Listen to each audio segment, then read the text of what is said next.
I've been playing guitar more now, and I play every single day at night. And sometimes I don't feel like it. I just pick it up, just play with it a little bit, like 10 minutes, and then I'm done.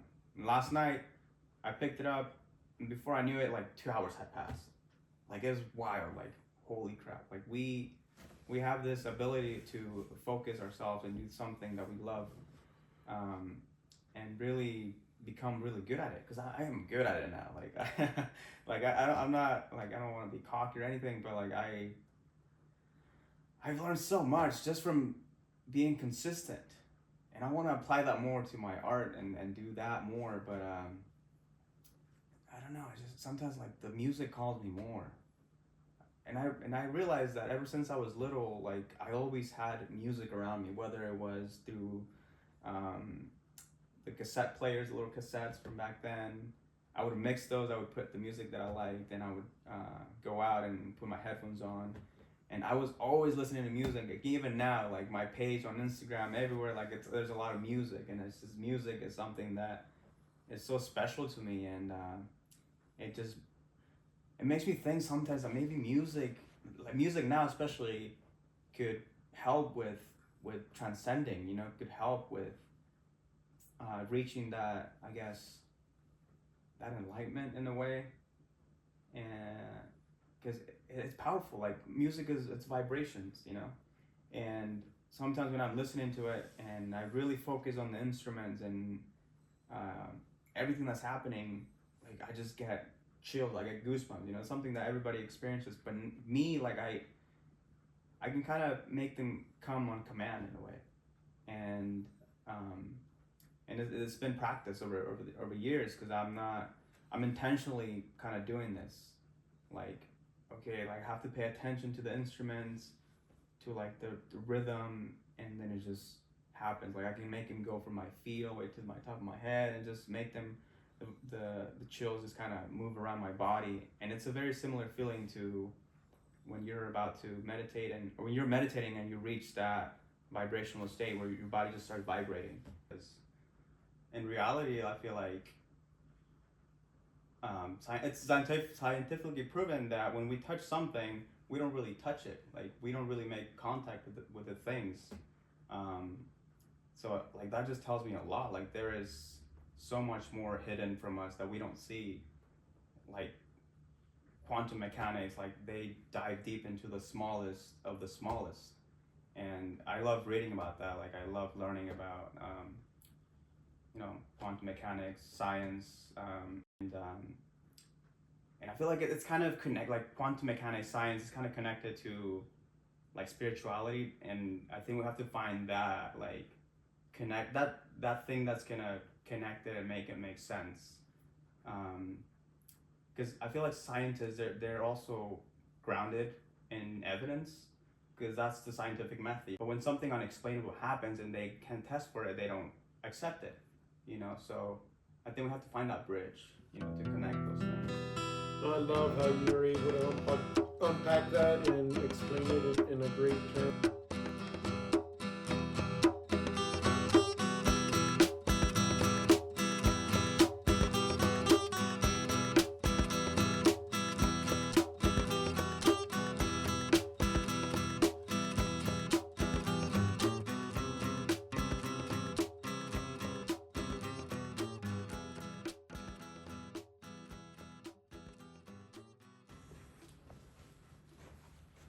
Gotta get a nice frame.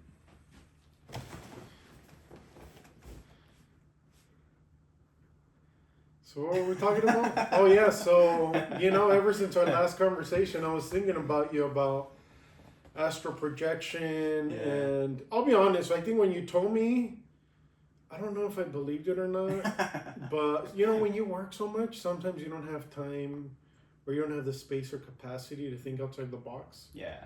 And sometimes when you work too much, you're just stressed and tired, and you just can't. Yeah, I know what you mean. Yeah.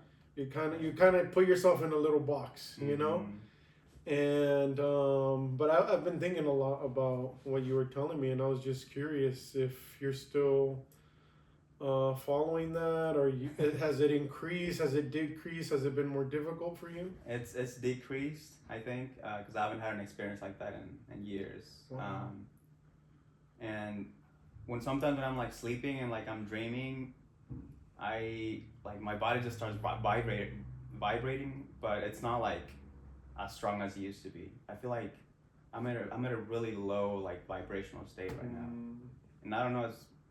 It's because of everything that I've been through. Like I feel like after like graduated from college, like I kind of just I don't know, like everything just kind of like got like down, like spiritually and like mentally, and when I feel those vibrations, like I can kind of like tell that they're not as powerful or like as strong as they used to be, and it's because of that like maybe like negative mental state. You know what I mean? Because you have to be in a good kind of mental state to get to those like to experience that, because it's something that you have to be like kind of prepare for it, I guess, and have a clean mind and meditate and obviously not consume like drugs or alcohol, because that like blocks it. You know what? Well, it depends what you consider drugs and what society, right, categorizes drugs, because there is plant medicines, and plant medicine is a real plant medicine that isn't altered, that isn't synthesized. Yeah, that's true. And I don't think cannabis is really a drug. It's on purpose, because look at all the benefits. I've known people who are, I'm 46, are older than me, who've never done it, take it, and they're like, I feel so much better, and I'm because we get stuck into these states of and I think it's a form of slavery that we don't even know we're in. That's true, yeah. I don't, and well, it's like the Matrix, right? I remember when I seen it, I was like, I feel like there's a message here for me. Like I couldn't comprehend, like, are we in the Matrix? And people have talked about it a lot. And there's this guy called Matías de Stefano. I don't know if you've ever heard of him. He's Argentinian, and ever since he's been a little kid, he's remembered his past lives, and he would talk about Atlantis, and he knows so much. And the first time I heard him was like 2021, I believe, and this is like during COVID, and I'd be at my parents' store cutting meat early in the morning. I'd just be listening alone, and at first I was like, why would he make this up? Why? Yeah, right. Why, right? Yeah. And I didn't even know about Gaia. I don't know if you know about Gaia. It's a channel inside of Prime. It's like a spiritual channel. Yep. And he was on there for like 6 years, and he has all these seasons. And I remember started watching it, and it was almost too much to like absorb or comprehend. He talks about like his past lives and all this. Well, he says that wild things. Well, supposedly, I don't know if you know who Michio Kaku is. Scientist, right? Yeah. Theoretical scientist. That's hard. Physicist, or I can't even. Yeah. It's not. It'll come back to me, but he says that it's mathematically proven that 12 dimensions exist. Yeah. Yeah. And something about like in the fourth you can see a shadow, and that's what Matías talks about, that we're in the third dimension, the lowest dimension that exists. And it's not the way we think it is, because supposedly the fourth dimension is time and space, and then the fifth dimension is like where we come from. So, people call it heaven, people call it all kinds of different things. And a lot of people from the spiritual community are talking about a 5D Earth that already exists. I heard about that, yeah. Is that just like the fifth dimension, Earth? I think so, because I know there's people who've talked about already visiting it, that there's no technology there, and that supposedly there's going to be a lot of us that are going to transcend into that dimension.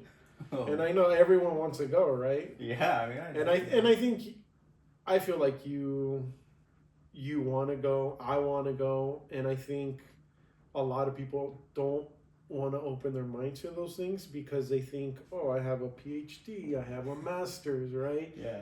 I'm getting my MBA from Harvard. So they have this like smug attitude of like, these institutions know everything. They're just so grounded in this reality that they're not really open to what could be, what there is beyond just this 3D world. Because in reality, I feel like it's scientifically proven that when we touch something, we don't really touch it. Like, we don't really make contact with the things. So like that just tells me a lot. Like, there is so much more hidden from us that we don't see.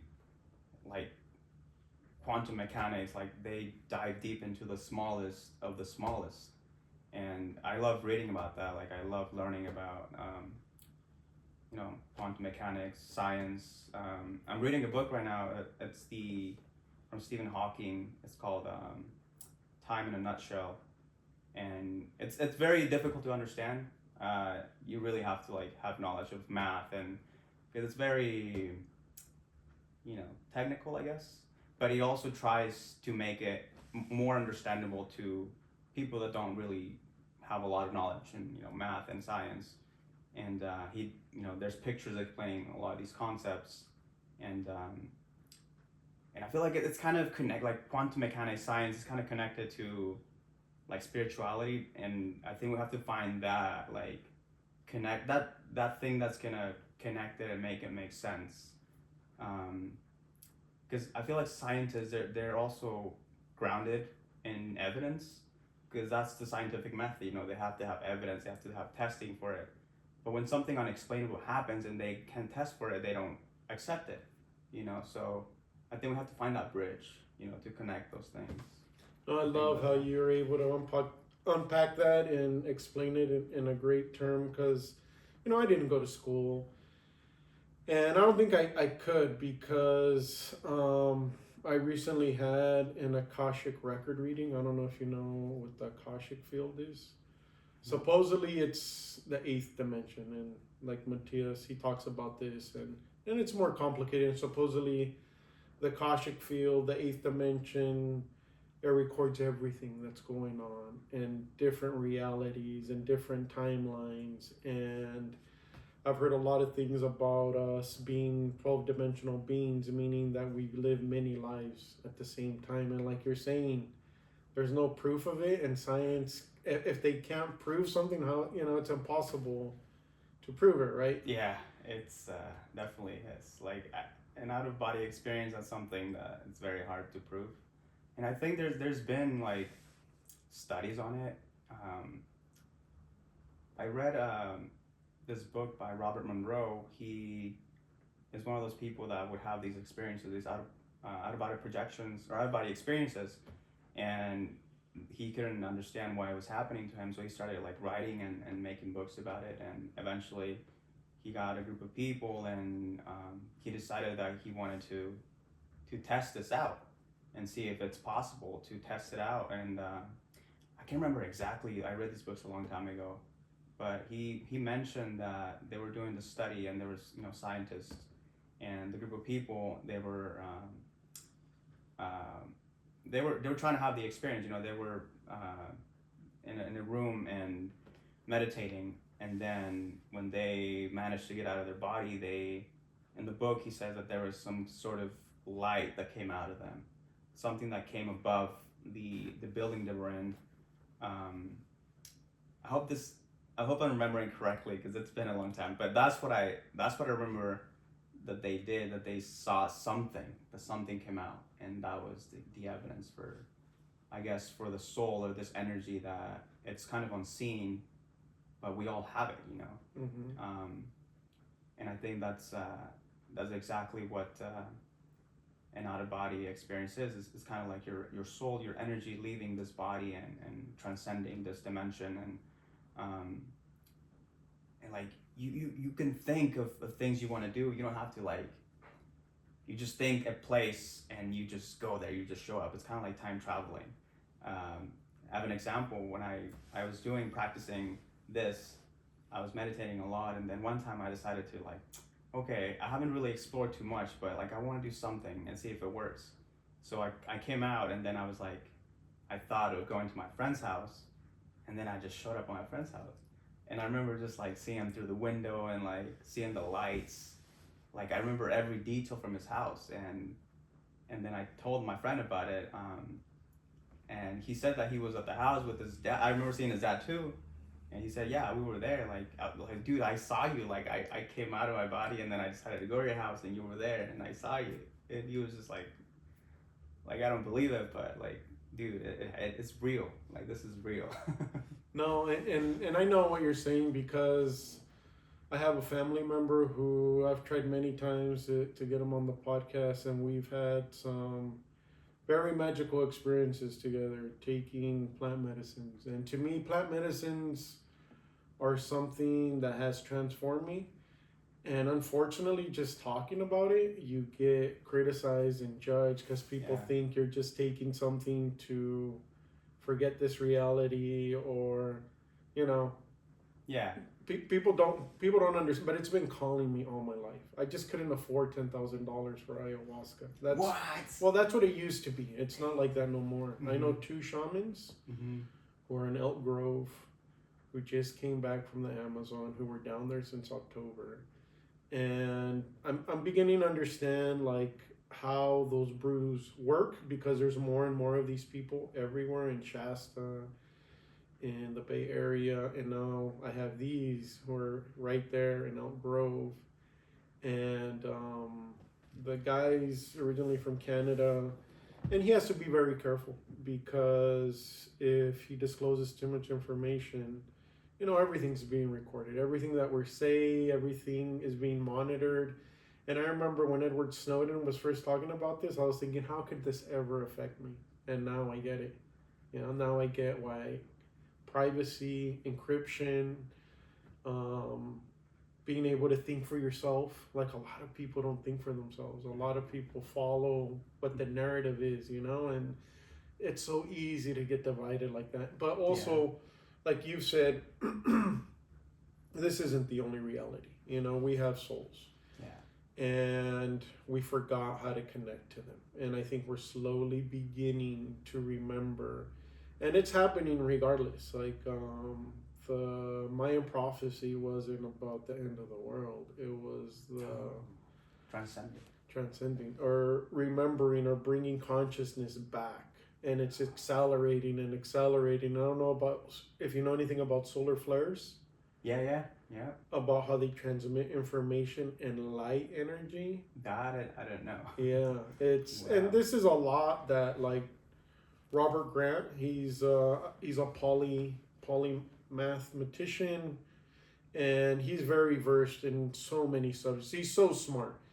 And he had a past life regression, and this girl named Sarah Becksman, I believe is her name. She's a QHHT practitioner, quantum hypno something therapy, and she got the technique from Dolores Cannon. Have you ever heard of Dolores Cannon? Dolores, I heard of her. I haven't really looked too much into her. Yeah, she's like an older lady with curly hair, and she would talk about these like waves of star seeds coming into incarnation now. And I think it started in the 70s, and now it's like ramping up, and there's more and more to help awaken humanity to remember what they're capable of, to what's the possibilities. Because I think sometimes we incarnate, and sometimes it's just we learn.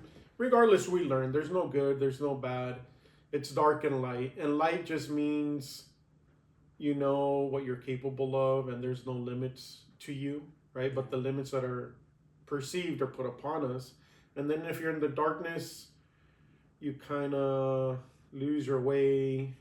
You kind of fall into all these traps. You repeat these patterns. Yeah. Go ahead.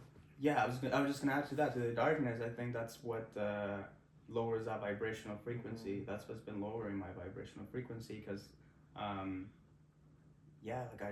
been just so preoccupied with work and paying my bills and not feeling like I did enough, and all these thoughts are just bringing me down. They're bringing that energy down, and we definitely have to work our way out of those thoughts, and just be grateful. And I think just work on the things that make you happy, and that's what's been kind of like happening lately. I've been more focused and doing all these things that alter that bring me out of that darkness, I guess, by playing guitar, painting more, being grateful of anything I'm doing. Like, it doesn't matter what I'm doing, just be grateful that you're doing it, even if it's not where you want to be. But don't forget to keep working and doing the things that you enjoy, and then just enjoy the moment, I think, and love your family, because those are the things that values my family kind of taught me, to be a hardworking person, and to be good, and to do good, and just show love to anybody, Yeah, and I think that is hard, because it's easy to fall into these, with social media. Yeah. And I see that you're not very active on it, which is really good, because I know people my age who are crazy addicted to it, doom scrolling, whatever you call it. And I'm like, how are you doing that? To me, I just use it as a tool to help promote this and to connect with people. Mm-hmm. And that's the greatest thing about the internet and social media, is getting information that would take thousands of years, or you had to pay so much money, or all these secret, and now it's everywhere, it's free, and more people are talking about it.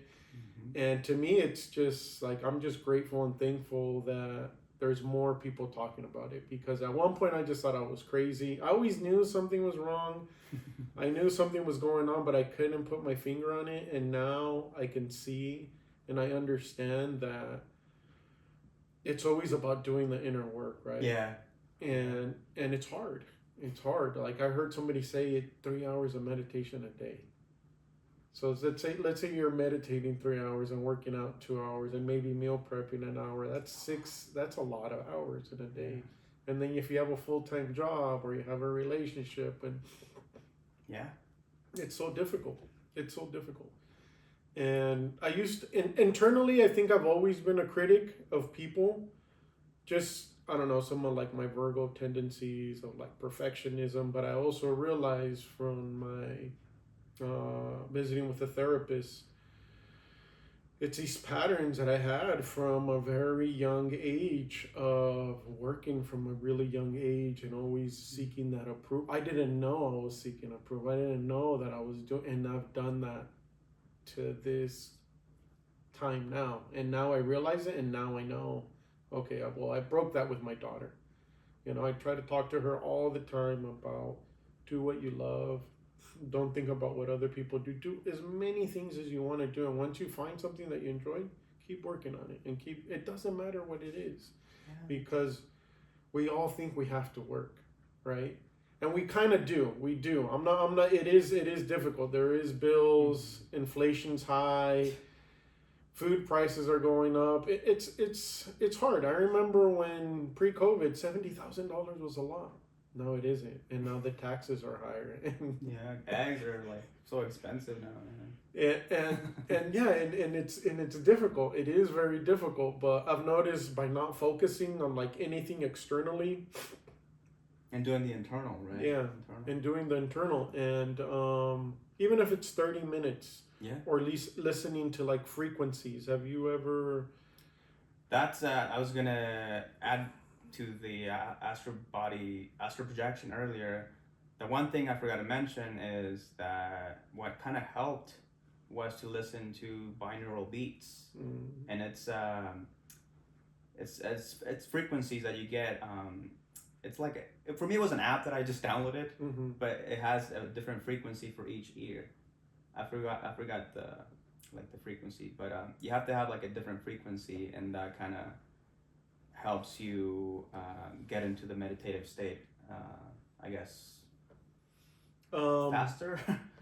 So there's no, because you're talking about the Monroe, and I know there's a Monroe Institute, and I listened to a certain frequency that comes specifically from those studies and those meditations, and it was the 110 hertz to 111. And it would sync up the brain. Yeah. It would sync up the brain, and I've listened to it, and I think the Untold Stories, I can't remember what his name is, and there's this guy, he talks about Gnostic texts, and esotericism, and he was specifically talking about Monroe and what they were encountering and how the CIA got involved. Did you know anything about that? No. Yeah, and the CIA wanted to like put intravenous DMT into soldiers to prevent people from going into the quantum realm or wherever you're projecting into. Yeah. Because they wanted to prevent it or stop it. And I don't know if this is in the 70s, right? Yeah. Mm-hmm. So, and also, even though the more you talk about aliens and whatnot, they were, okay, now it's called the Library of Untold. The Library of Untold on YouTube. And he talks about this and how during those studies, they were encountering these entities, these reptilian entities. No way. Yeah, and that's something big for me because on one of my plant medicines, at one point I looked in the mirror and I had like blue and green skin and I had 2 little horns. What? That's why. And it wasn't scary. It wasn't scary at all because I've already heard of stuff like that, like people turning into dragons and like all these things that they would see, right? That's why. And yeah, I'll admit, the first time it was a little overwhelming. Like saw all these beautiful geometric patterns and shapes, and I just started crying, just bawling. I don't know why. Just because it was so beautiful, because I've heard about these geometric patterns and shapes that you see. And I knew the instant I started seeing stuff to play a certain kind of music. There's this artist that's Mexican and Brazilian. Mm-hmm. His name is Purangi. Mm-hmm. And all he does is play native instruments. So like organic harmonic, a didgeridoo, a ukulele, and he all does it by himself, mm-hmm. plays them all together. Oh, wow. And he did something called like the ayahuasca soundtrack in 2016. Mm-hmm. And I knew the instant I started seeing something to play I just knew, play his music. And when I did, it just became even more beautiful. And I couldn't explain it, but then it took years to understand. And I realized that it was Huichol art. Huichol are like the natives in the mountains of Mexico. Oh. They have like all these colorful motifs. Like I'll show you. And I seen something too where I seen it on Instagram that something looked very, very much alike what I saw, like these mandalas and stuff. These colorful, beautiful mandalas, and that's like the sacred connection of everything or something some Native American was talking about. And I was like, oh, so all these ancients, they had this knowledge, like they knew. And I don't know what's going on, if there's cycles. And I know somebody who's a big Buddhist, and I've asked her about yuga cycles, and she's like, I don't really pay attention to that. And I don't know if it's like every 2,000 years, but supposedly we're entering the age of Aquarius, where Atlantis was in the age of Virgo. And supposedly they were spiritually, like you said, science and spirituality were one. Mm. So they were doing all kinds of magical things, but they all believed it. They all believed that every single one of them was magical. And I think sometimes what happens with all this power and all this light, you get consumed by it. And they were living longer.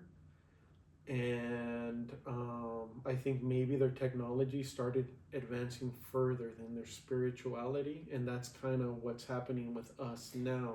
Oh, yeah. We're getting into that where they have those... chips that people can implant in their brain. I don't know if you've heard about those. Yeah.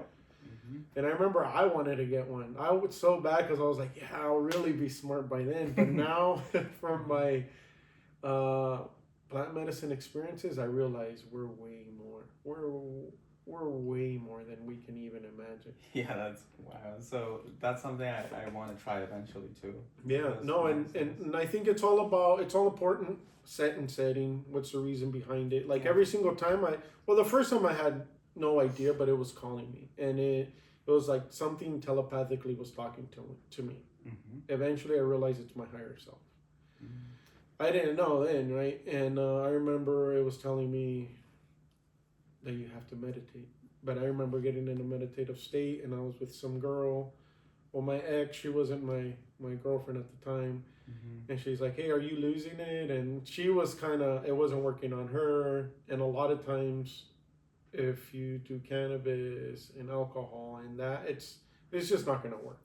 No, I know. Yeah. And a lot of practitioners, people say that they're shaman. A lot of them don't even call themselves shamans. They hold the space so people can be safe and know how to kind of control the energies. And I'm beginning to get there now. Like, I know how to clear space, how to clear energies, how to detach entities, because I had entities attached to me, and it was horrific. During the meditation or the plant medicine? Well, I've done it many, many times, and a lot of it by myself, so it's been a learning experience. Yeah. And you felt entities like attached to yeah. you? So what entities are? They're just low vibrations, and now I realize I'm an empath, so I absorb people's energies. Okay. And I had no idea. I had no idea that was possible, right? And slowly you start figuring things out, and I get it. I understand that because I've always been sensitive. But growing up, they say if you cry, you're a wuss, you're this, you're that. Don't cry, a man doesn't. Yeah. So you have all these programmings, right? And now I'm beginning to release them, and I understand. Like everything that seemed difficult, I've taken so many journeys that at one point it explained all my life to me. It was like, this is why and then it started showing me all these magical things that I've never heard or believed, and I was like, that's too much. I was like, but I didn't even want to talk about it because it sounded so absurd and so crazy. Yeah. And some of it is kind of hard to understand, and the best way to get downloads or to astral travel is fasting. And intermittent fasting, 12, 16.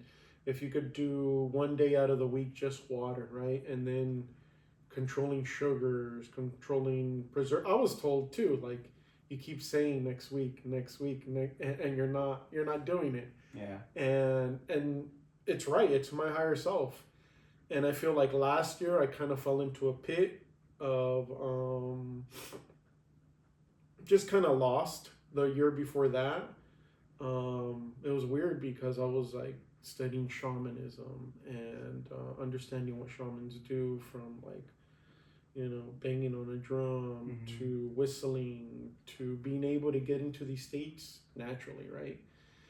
And I remember reading it, and she would talk about, her name is Sandra Ingerman, and I think she's in her 60s and her 70s, and she would talk about how indigenous people believe that everything had a spirit, that everything is alive, the wind, the water, the rain, the rocks, the animals, the trees, right? And that we've come, and a lot of indigenous people everywhere have all lost their culture. Yeah. I mean, it was kind of taken from them. Yeah, in a way. It is, and it's very horrific. A lot of the stuff called colonization and colonialism, right? Yeah. It's destroyed a lot of things, and a lot of those tribes and communities just have completely forgotten. She talks about that. If you want to go down this path, if you're willing to pick up the tools, then it's meant for you. Don't listen to people say that you're not Native American, that you're not this, that you're what's it called? Like if you were to wear a headdress, cultural appropriation. Oh yeah. Yeah, people will say stuff like that. Yeah. And I know I'm Native American. Native Americans all originate from the Yucatan Peninsula, all of them. There's this older gentleman named Stampadia that I met where I work. He's Yaqui. Oh man, he has some amazing artwork. Oh really? And when I was getting into all this stuff is when I met him, like in April 2023, I believe. And we drove a bunch of people to the Sutter Buttes. And I just thought we were going to take pictures outside or something, but we actually went inside. We did a hike. You could hear the street. It was so quiet and so clean inside the Sutter Buttes. He knew everything about when it erupted, the indigenous people that are from there. There's still, do you know what grinding stones are? Grinding stones? So a lot of ancestors of like the local populations would put like medicine, like in rocks. They would get these big like a molcajete kind of, but in the rocks, and then they would grind in there their medicine, their food, and they're all over the place. And I've seen them. Really? Yeah, the Sutter Buttes and Auburn. I've seen a bunch of those, even on his land. He lives up in like Alta, kind of above Auburn, maybe before Colfax, and he's Mexican. He said that he didn't know any English, and when I was talking to him, I was like, you don't look Mexican, because he's older, he's white, he's great, you know, and I hope I can get him on here real soon, because he went to Egypt last February, and it was calling him, and finally I saw him like in October or September. So what happened? Because he was inside. So there's a lot of people that are going now, and they're going inside the King's Chamber, and they're getting these crazy downloads. Either they're healing or they're connecting to their star families. And this is all stuff that I thought was all nonsense. You know, all these crystal wearing hippies and stuff, right? I was like, this is nonsense, but there's a reason. There's a reason this is all happening. I think it definitely takes a curious mind to like dive into that, because if you're just not really curious of these things, and you hear about these things, and you're just like, that's crazy shit. So you have to be you have to approach that with an open mind, and just try to ask questions, you know, and maybe try yourself, you know. Try these things. And I feel like Egypt's calling me too, or maybe not. I don't know. I've already kind of gotten a lot of information, and I know the work I have to do, and a lot of it is honestly just believing in yourself, like a crazy person. You have to believe in yourself and not give a what anyone says, and it's really hard, because it's also important who you have around you. Because in the time of Atlantis, and there was even a more spiritually evolved community called Lemurians. I don't know if you've heard of them, the people of Mu. No. So supposedly, they were like one of the first. It was a huge continent, like kind of where Australia and Hawaii, like the Indian Ocean. It was huge. It got submerged. Supposedly the Atlanteans submerged them. There's all kinds of different theories and thoughts about Lemuria and Atlantis, but supposedly the people that survived from the flooding of Lemuria came up to Mount Shasta. And I don't know if you know anything about Shasta, but supposedly it's all spiritual, and there's all this I heard about that. energy there. How did you learn about all of this? I don't know. It's just kind of been coming to me. Like, just listen. It's the oddest thing. Like, all these things would stop appearing on my like YouTube feed or audiobooks and stuff that I never listened to, and it just wouldn't stop. It was like the Library of Untold whatever that appeared too, and I was like, I don't know what this is, but I started listening to him, and he breaks down all kinds of books and different books and all these different facets of spirituality, and all this has always existed, but it's always been hidden. And there's a reason it's been hidden, but it's existed for thousands and thousands of years, and they've been trying to weed it out and cancel it out, and it's not working, because now we have that on our side. And even if you're able to reach enlightenment, or you know, get a Kundalini awakening, you still have to deal with all the day-to-day things. And even if you have these magical spiritual moments, right, or you astral travel, you still have to kind of wake up and go to work and deal with your coworkers and traffic and everything like that. And that's really, really difficult. That's really difficult. And that's why it's important to kind of have open-minded people around you that believe in you, that, you know, want you to succeed, and to help you get there. And I feel like that's my job now. I know that's my job, is not to do stuff for people, because I've fallen into the trap where I start doing too much and then I don't do nothing for myself. But that's always kind of been me, you know. and I get it, but I know how to. I have to balance it. You know, like work out, take care of what I eat. Yeah, I'd love to podcast day and night, but then you can burn yourself out. And I've always redlined and gone over. Right. Yeah, that's so true. You have to have find a balance between all these things. And we were just having this conversation with my family about just having balance in all aspects of your life, like raising your kids too. You have to have a balance with them. I mean, you have to love them obviously unconditionally, but you can't just be loving them. Like, you have to find ways to kind of educate them too, and put them on a good path. And sometimes it takes hard love, you know. Sometimes you have to do these things that you're not comfortable with your kids, but I think it's all a balance in life, I think. And like with, like you're saying, like working out and doing podcasts, you could burn yourself out. You know, you have to kind of find a way to do these things, you know, at least, you know, try to every day. And even if you don't feel like it, just do like a little bit, you know, maybe 10 minutes, 20 minutes, 30 minutes, it doesn't matter. But build that consistency, and it definitely makes a difference in your brain, because I've been playing guitar more now, and I play every single day at night. And sometimes I don't feel like it. I just pick it up, just play with it a little bit, like 10 minutes, and then I'm done. And last night, I picked it up, and before I knew it, like 2 hours had passed. Like, it was wild. Like, holy crap. Like, we have this ability to focus ourselves and do something that we love, and really become really good at it. Because I am good at it now. Like, I'm not, like, I don't want to be cocky or anything, but like I've learned so much just from being consistent, and I want to apply that more to my art and do that more. But I don't know. I just sometimes, like, the music calls me more. And I realized that ever since I was little, like, I always had music around me, whether it was through the cassette players, the little cassettes from back then. I would mix those. I would put the music that I liked, and I would go out and put my headphones on.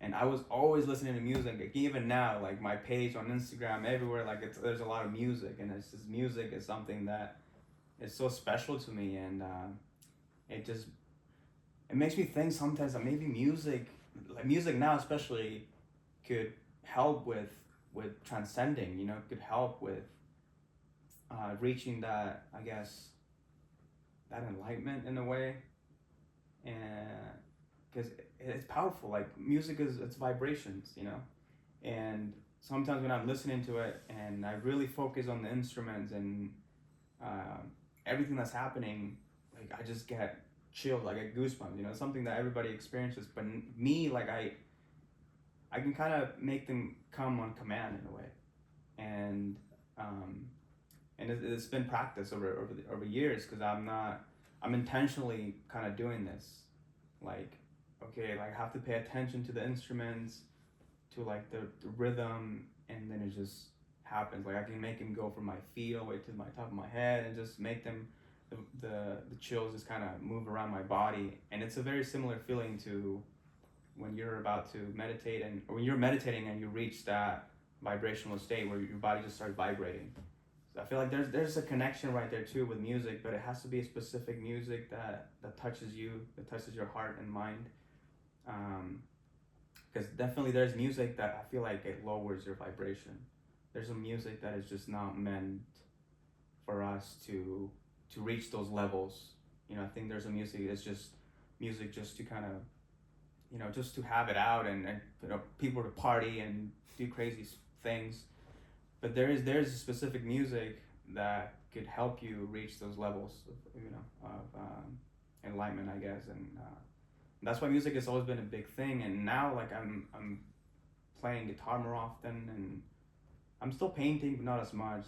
But it's just, it's such a big part of my life that I love it so much. You know, that's why I'm always practicing. I'm always playing guitar, and it's just, we don't have to do it every single day, like 2 hours, 3 hours a day. Just do it. Just pick it up. Don't think about it. Just pick it up and do it. That's all you gotta do. Have you recorded it? Have you? Yeah. I can play some songs now. I put some on my Instagram, my Facebook. Yeah, I definitely record myself, but it's a lot of, like, repetitive a lot of practice. Like the songs that I can play now and recorded, I had to take like 100 different takes because you always mess up. And but you have to be patient with yourself. You know, you can't get kind of frustrated because that kind of destroys that rhythm. You have to be patient. If you don't hit the note right, just okay, let's do it again. Let's practice, keep going, and be good to yourself. That's one key point. Be good to yourself. Don't get frustrated. Just let it go. Let all these negative emotions go and just focus in it. And there's times when I'm like so into playing the song that I'm playing that I start getting the chills. They come back. I can kind of feel them come back, and I'm like, holy crap. And I'm in that kind of flow state where I'm like playing it. I'm not thinking of anything. I'm just feeling these vibrations. And I'm just feeling it. But then I miss a note and it just kind of goes away, you know? So it's wild. Like I that's why I love it. So it just puts me in this space of peace, and it's beautiful. You know, Matthias, the guy that remembers his past lives, I think he just recently did a podcast, and something Robert Grant was talking about too, that the pyramids emit some kind of frequency or play some kind of notes. Mm-hmm. And he doesn't know, I don't know if maybe it's us, we might be the missing element. And supposedly, right, there's all these dimensions, there's all these different ET races that already reached that note, and they're waiting for us. Wow. They're waiting for us to tap into that, to go in sync, because we're out of sync, right? Like you're saying, I forget what the frequencies are, if it's like 452, but there's lower vibrations that from rap to, you know, gangster rap and all this stuff has all these lower, and I've always listened to that most of my life, and now I get it. And now I get it where maybe just use it for, you know, a hard workout session or a run or something. I think there's but don't use it when you're driving and. Or you're trying to meditate. Oh yeah, no, never. Imagine you're meditating, you're playing like Lil Wayne or something. No, never. And but yeah, I've heard shamans that are artists and play these amazing, and I don't even understand, sometimes they're talking in like Portuguese or something, but it's just like, it's beautiful, and they're not this well known or whatnot, but I don't think it's necessarily meant for everyone, right? It's only meant for a select few who are ready to receive, who are ready to, you know, kind of go up, right? Or know that it's time to change, right? Because I think that's kind of like what Yeshua was always, well, not always, some of his teachings were about dying and rebirthing, and that's like a daily thing that we can do, right? Let the old self die, let the old patterns die. And what I've known from studies from psilocybin, that I don't know if it's Cornell or what, it was an Ivy League school that did a lot of, do you know what psilocybin is? Yeah, the mushroom. Yeah. The chemical mushroom. Mm-hmm. And they're showing how it changes these patterns in our brain and how they reconnect neurons in our brain. Mm-hmm. And this family member that I had that also took, he would have